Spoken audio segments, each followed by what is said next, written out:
The Legend of Carl. The Impostor Carl. Part 1. Carl's Copycat. I was eating some string cheese on the outside of my freighter when one of my crew members informed me that someone was trying to recruit me to their cult. I knew it had to be Carl. Ever since I refused his offer to become his replacement assistant, I had been dodging his calls, fearing he would be upset and threaten to stop sending me my yearly birthday banana bread. But I figured I should stop ignoring him and answer his call. So I went to my private bathroom for a few hours, then promptly responded. It was not Carl. Part 2. The Mega Carl. I was given coordinates by someone who called himself Mega Carl. I went to the system and nervously began eating some more string cheese. I sent a message to Carl to let him know about the meeting this Mega Carl had arranged, but I couldn't wait for a reply. I had to gather all the intel I could before this creature corrupted Carl's entire reputation and the space stations revoked his free Starship cleaning coupons.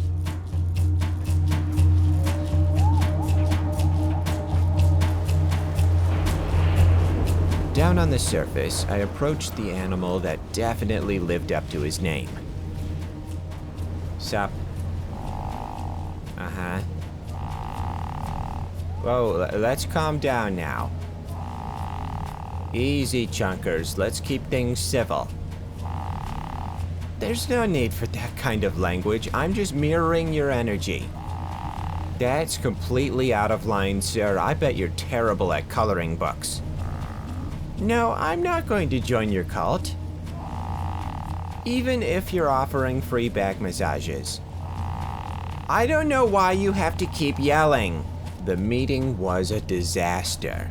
Not only was this imposter Carl ruining the Carl name by calling himself a Carl but not being the one true Carl, he was also starting his own competitor cult. I didn't know how Carl was going to handle this news. I was feeling extremely anxious, so I calmed myself down by eating some string cheese. Part 3. The Reckoning of Carl. Before I could leave the system, I was beckoned by a signal from the surface of the planet.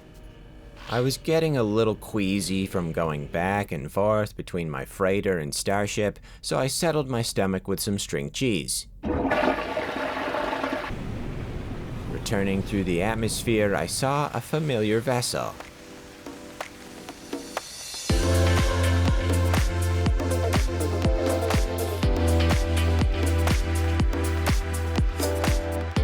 It was the Great Carl. I had almost forgotten how mighty he looked when the light hit him just so. He told me the true identity of the Mega Carl. He was actually a distant cousin. This was shocking because they barely looked anything alike. Apparently, his real name was Moderate Carl, and he was constantly trying to steal Carl's thunder. Carl said it was time to confront him.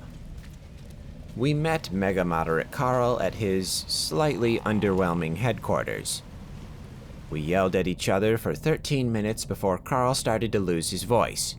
I couldn't allow that to happen, so I put a stop to the madness. Alright everyone, we're getting nowhere. I think it's obvious what needs to happen. We can't have another Carl starting another cult in another system. It'll be too confusing for everyone.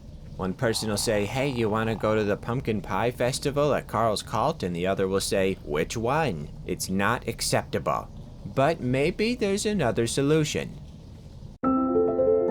Part 4. Carl's Compromise. Against Carl's better judgment, he allowed me to take Mega Moderate Carl for a little field trip. I wanted to show him exactly what Carl's cult stood for. It brought creatures together from all over the galaxy. It taught them important lessons about life and nature.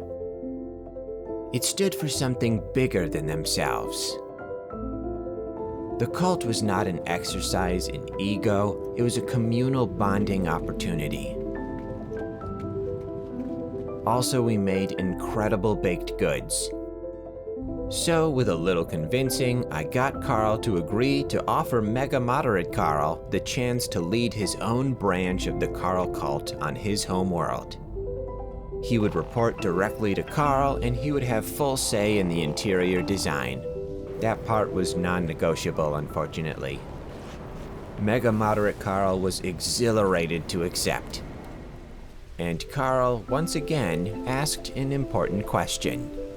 He said the way I handled this delicate dilemma was impressive and endearing. His words, not mine. And Carl made me an offer to officially join his ranks as the Ambassador of New Worlds. I didn't know what to say. I imagined that title on a large mahogany desk and it sent shivers up my spine. He then clarified that my payment would be in the form of carrot cake. You got a deal, sir. What do you think? Was this the right decision? Will I make a good ambassador of New Worlds? Do you think Mega Moderate Carl will make a good leader, or is he too intimidating? Are you gonna finish that chicken tender?